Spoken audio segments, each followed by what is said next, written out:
Oh, I'm glad we're back. I'm glad we're back. I can't live in a world without this shit.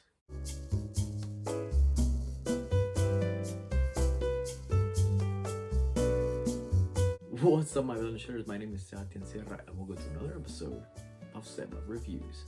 And today I'm reviewing the grand spanking new show for Marvel Studios on Disney Plus, of course, Loki. Big metaphor guy. I love it. Makes you sound super smart. I am smart. I know. Okay. Okay.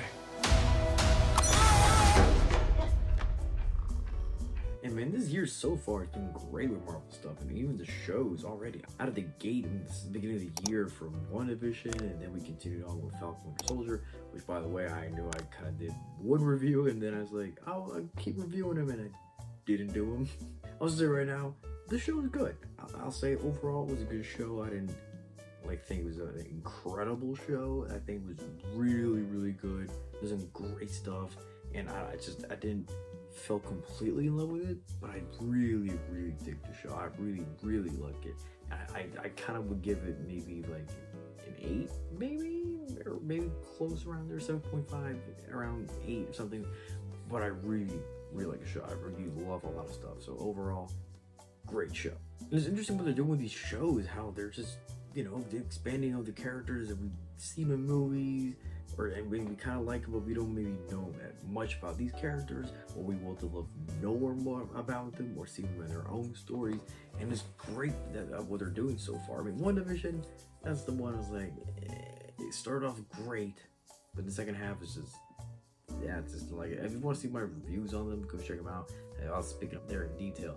So WandaVision kind of disappointed me in a lot of ways, but Falcon Winter Soldier in the beginning was kind of disappointing, but then it got better. So for Loki, for whatever reason, even though how I feel negatively some of the other first two shows, for this one I thought, you know what, I didn't think about the negative stuff. I just thought this show could be great because I've seen some little things in there. The idea sounds like it could be cool, and again, even though there's some negative stuff from like the first show or even a little bit of the second show, not that much, I still enjoy them quite a lot. There's still some things that I just grasp from them and I like. So with Loki, I thought, I had that excitement going on. Maybe not complete excitement because I don't want to, have my hopes up super high and then completely disappoint myself. But it's just, it's been a while, so I'm like, fuck yeah, this whole time of like a month off did work out. So I was ready to get some new Marvel stuff, more MCU content. I couldn't wait. And a character that I love, like Loki, I mean, come on. And it's funny because I remember when they announced the show, I was like, come on. Especially when we saw Endgame and saw what happened with that character there. And I was like, oh, here we go again. Of course, you don't kill off Loki. Loki's coming back. Oh, God. And what are they going to do with him now? Like a movie or something? And then they announced the show. And I just thought, oh, this is really like just a cash grab. What are we doing? And then I heard the premise, which still was a little bit weird. Like, oh, he's traveling and interfering with timelines and shit. I'm like, could be fun. Like maybe like a comedy show. Is that what that was gonna be?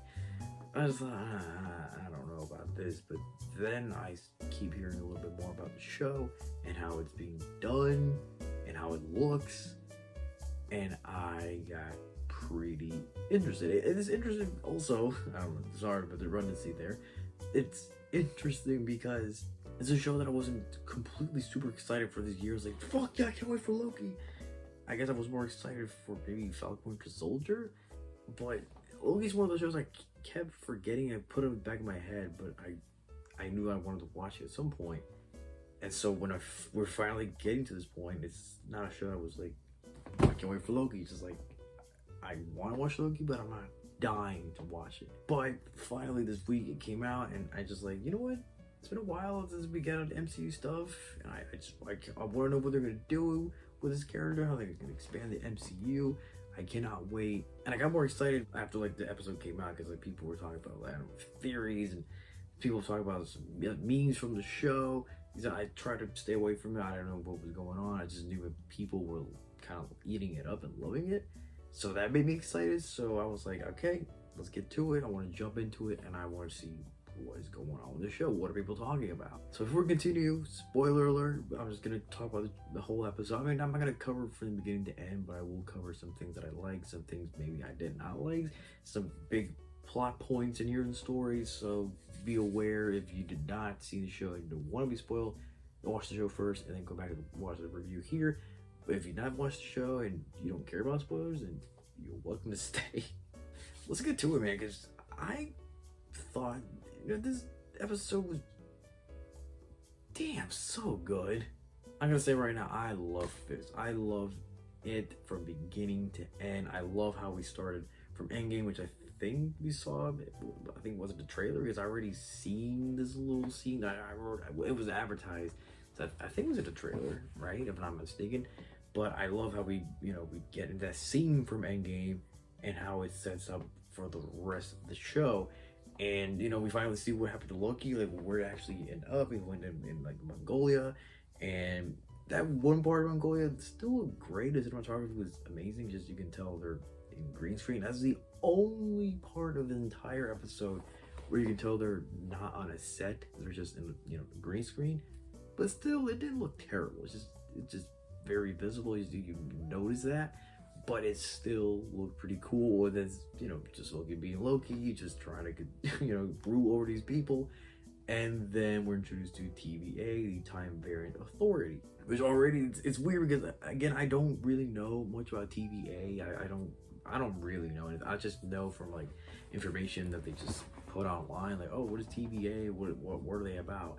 But before this show, I'd never heard of TVA in my entire life. So kind of have an idea of what they're going to do. So once they show up, it's like, all right, let's see how this works. Because right now, I don't know who they are, where exactly they're. I don't know why, what's their purpose. But I still want to know, like, how do they, exist? And what have they done? I want to know all these things and how this is going to connect with everything here. And then the rest of the episode is just really Loki being in his headquarters and just we're learning through his eyes everything about TVA, what they do, what their purpose is. And it's so fun. I love how, because this is a different Loki. This is not the Loki that we learn later on, or, this more developed Loki where he's basically turns into a good guy by the end of his tenure in the MCU. This is Loki from Avengers, and even before that from Thor, just this malicious guy who just wants to control and rule the world, or the galaxy basically. He's still that kind of mischievous guy. He's not this pure noble guy that we see later on in the MCU. So it's cool to see that Loki again. I first I was like, I'm not gonna feel about seeing this Loki, because I did enjoy seeing this growth in the character. So going back to basics, I was like, am I gonna like seeing this again? Thankfully it worked out. Tom Hiddleston is great in the show. I think he just man, he can sell you this guy who's just so sniveling and conniving and just a trickster, just always come up with plans or something and always thinking he's above everything when he's not. And he's just great, and the character is really enjoyable to watch. But even in this one episode, which is almost like an hour long, there is already some development in this character. And what I really enjoy about seeing Loki here, it seems that we already gonna have a different Loki, closer to what we ended up in the later movies. And the reason how we get to that, it's so good when we get when he gets to find out what actually happens to him in the future. It's so cool, and also so heartbreaking when he sees those pivotal scenes from the later movies, and seeing his stepmom die. That's crazy, and how it actually affects him, because he's always hiding it, like, I don't give a shit about her, I don't give a shit about my family. But you can tell he really does. That's really, really good. It was really impactful. I really love that stuff. And seeing how he finds out that he and Thor get closer by the end of the movies, and he just really likes that. And, it's like, oh my god. And seeing him cry and tear up and just laughing or smiling, it's fantastic. And Tom Hiddleston was incredible in here, just from being funny to actually being an emotional character. But the reason why we get to this point where he's looking at his life, basically, is, you know, you find out that he's what is called a variant because, you know, they get this whole story of how the TVA exists and why they exist. Basically, you know, the multiverses have this different timelines and they're all fighting about, you know, who has dominance over the other. Some crazy shit that I would love to see more about that. Until these time gods or whatever, the timekeepers, I guess, existed, and we're like, no, fuck it. There's only gonna be one single timeline in every multiverse. You know, what do they call it? The straight timeline? I forgot the name, but it's basically there's one timeline. This is it. You know, whatever happens is supposed to happen. Nothing is supposed to alter that.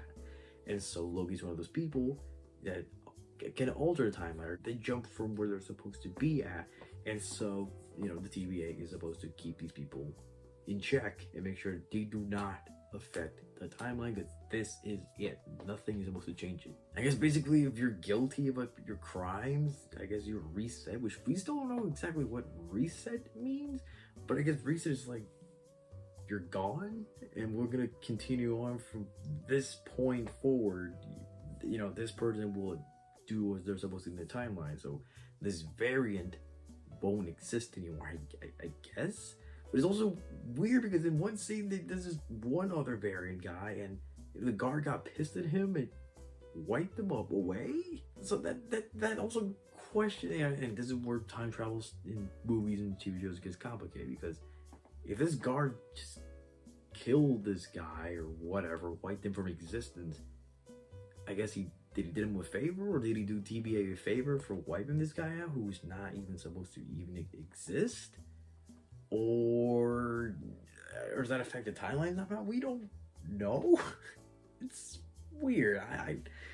I hope they explain it later on, but that's one thing. Like, oh boy, it's not really a negative per se. I'm just have a lot of questions on that. And seeing TVA operate is awesome. You know, we get to meet Owen Wilson's character, which, by the way, when they announced Owen Wilson's gonna be the show, I couldn't believe it. I couldn't believe that Owen Wilson's in the MCU.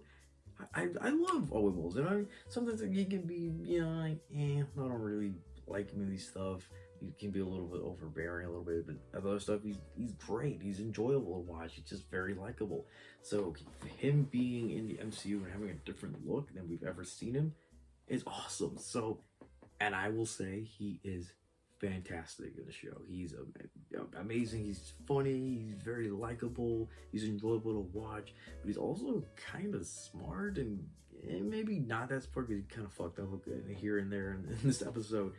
But he's still kind of confident. He's very secure. He knows what he's doing for the most part. I really like him. And by the way, this intro, when we get to the character, his character is Mobius. Just so cool, looking kind of like ominous, but you know, but also very stern and focused on his job, and seeing that like he's maybe kind of distraught a little bit about what's going on. Love this intro. Love this intro. I love seeing the TVA in action. You know, going through like France of the 1500s and trying to deal with variants. It's so cool, and the way they open doors and shit. It's also, by the way, kind of looks a little bit like Legends of Tomorrow. If you've seen that show from DC. I'm gonna talk about this show right now for a little bit because I love Legends of Tomorrow. It's kind of started rough, but it's gotten better as seasons go on and on. I think right now they're at their best. But the only thing I love time travel in movies and TV shows, but the one thing I don't like about time travel in TV or movies is when they focus in this one era for the whole thing. I mean, if it's a movie about a time period, then yes, makes sense and it could be good. But it was like, for example, in the time travel show, sometimes they focus on this one period for the whole thing. At least for Liz Tomorrow, it's kind of boring sometimes. It's like, I don't really care. So I hope that's not what they're going to do in Loki. And if they do, I hope they do it in an interesting way, or they still have a lot of stuff we can jump back and forth and keep it interesting and fresh and just make it fun. So hopefully they don't, oh, this episode's gonna be in the 80s and we're gonna stay there for the whole time. You know what? I don't want to do that. But so far in this episode, we didn't really get to travel anywhere. So right now, I loved what they're doing here. It's contained in this one location, which, by the way, looks incredible. And I will also say the CGI, the special effects in this are the best, at least in the shows. Because, you know, WandaVision had some cool CGI.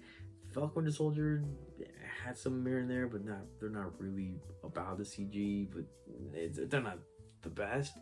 But in here, I can tell they spent a lot of money on this, a whole lot of money, from like the cinematography, the look of the show, incredible. But the CGI is fucking phenomenal from everything. Just like the little portal doors, through the actual seeing the whole city, wherever this is supposed to be. It looks movie quality level. This is the first show I will say this looks like I could see this in a theater. I'm not kidding. And even the aesthetic is incredible, from like 1960s aesthetic. Yeah, I mean, very, very 60s, from like the lights on the ceiling, obviously the little cartoon, but the outfits, everything is very 60s. Hell, even when they show that little flashback from Loki, who was actually in the 60s, and I'm like, all right, this show is very heavily inspired by the 60s. Hell, even the logo, the intro of the show I think it's the best one. I'm like, holy shit. I don't know, maybe the theme of these shows so far, like that. Oh, we like the 60s, you know, WandaVision, we heavily did some stuff from the 60s, and this show of Loki is entirely in that 60s aesthetic. But it works, and I love it. I really enjoyed the look of it. I loved everything. And you know, speaking again of Mobius, I really enjoyed his character. And seeing that he has some purpose for Loki, which, you know, we find out, okay, why does he want Loki?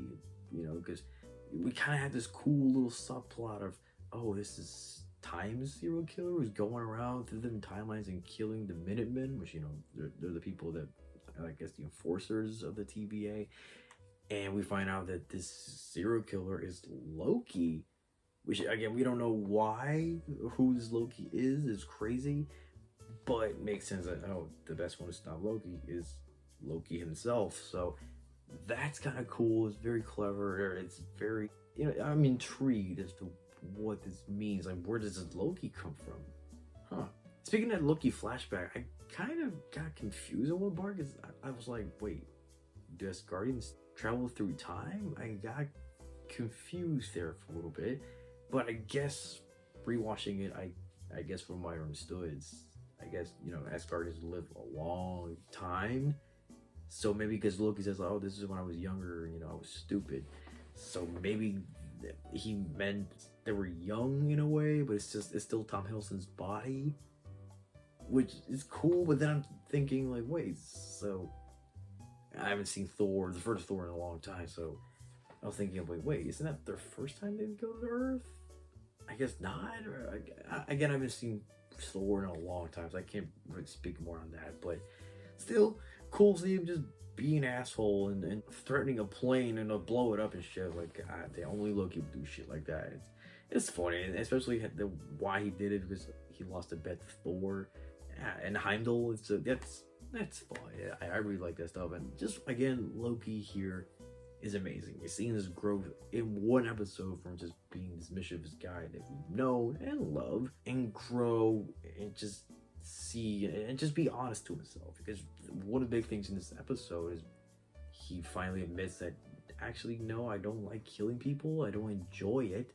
I just feel like I have to do it. I have to do it for this grand purpose. You know, this is the title of the episode. This is what I have to do because my sense of purpose is to rule the world. I'm the king. I'm supposed to rule Midgard and, you know, the 7 realms, the 9 realms. But he's like, I love how Mobius is a great foil to him, because, like, all right, you really have to do it, or that's an excuse. And Loki's like, I guess you're kind of right. All right, I guess I don't have to do those stuff. Or his purpose is not really to be this grand ruler, you know. I love the character study on him and trying to get to know who is he really. I really love that stuff. Again, the writing in this episode is tremendous. And again, just from these little, you know, these conversations between the two of them, from having these fun little moments between Loki trying to escape, it's so cool. And seeing the gadgets and how they work, from, you know, kind of reset you in the position that you were in. It's so cool. And apparently the TVA are the most powerful organization or force in the entire MCU. There's not even Infinity Stones, which we thought were the most powerful objects in the entire goddamn world or universe. Doesn't mean shit. Apparently there's like a lot of Infinity Stones out there, you know, the same ones over like replicated, I guess, which they don't really get into, but I guess what I think is from different timelines or I guess or multiverses. I'm not sure, but they kind of say like, yeah, you know, we have a lot of them. We even use them as paperweights. I'm like, what the fuck? Which, you know, the memes came out like, oh, the Black Widow's pissed off, Vision's pissed off, and Gamora. So it's crazy. And now there's a lot of questions like, all right, what is going on with Infinity Stones, and why is there a lot of Infinity Stones? So what does this mean? What does this mean? And there's a lot of people theories are, you know, they're happening. There's one scene which I'll show you right here.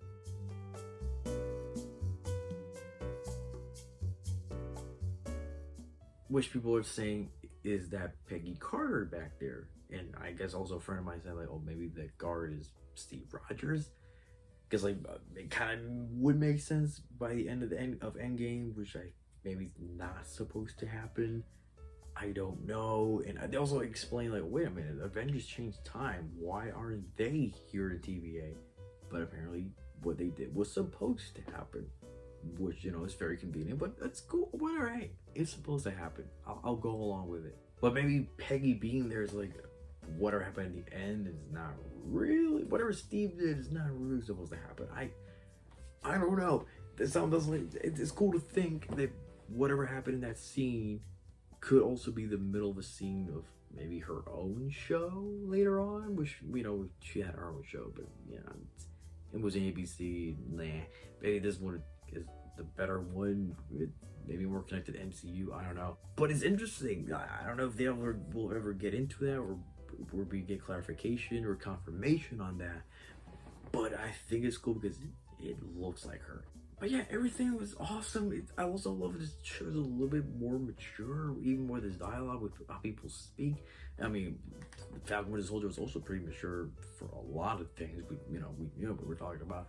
But I love that this show kept it in a way. It's more mature in tone, not because of violence, but because of how people talk and, you know, situations. It's very cool, dude. I love this show. I love this show. I didn't find any flaws in this at all. I didn't really think like, oh, this could have been better. Like, no.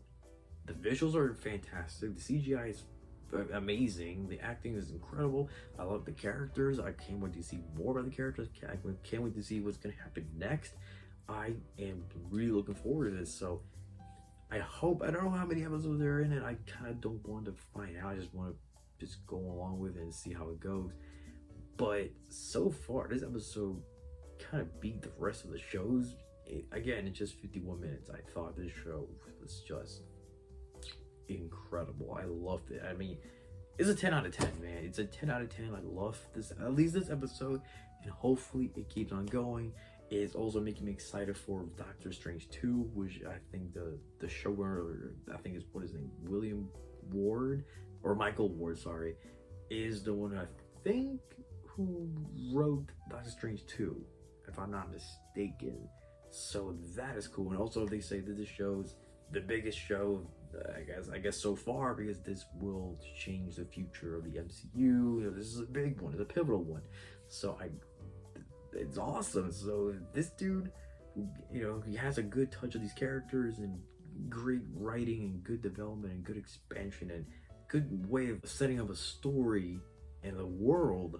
I can't wait to see what he does with Doctor Strange 2. Hopefully it has the same look. And also the director, Kate Herron, bruh, one of the best. I mean, again, the visuals are incredible. The way they, you know, she gets some cool angles and has some characters in focus. It looked incredible. Everything, and the you know, the costume design, the set designs, the props.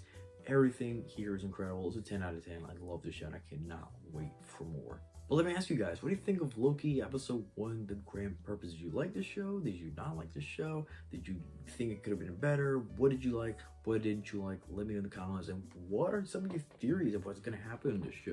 Where are we going to go? How can this change and implicate the future of the MCU? Let me in the comments below. Let's talk about it. So yeah, maybe I'll do this weekly. I'm not going to promise anything. I think I'll do that, so maybe stay tuned for that. But yeah, so far I love this show and I cannot wait to just see more. Hopefully I'll talk to you guys about it. So thank you guys for watching. If you like this episode, please give it a like. So thank you guys for watching. If you like this review, please give it a like, share, subscribe for more reviews and more of the different varied content because in this channel there's a lot of content for whatever you like. It's probably already here or I'm gonna do it. So again, thank you guys for watching. My name is Sebastián Productions. Y yo seguiré aquí hablando.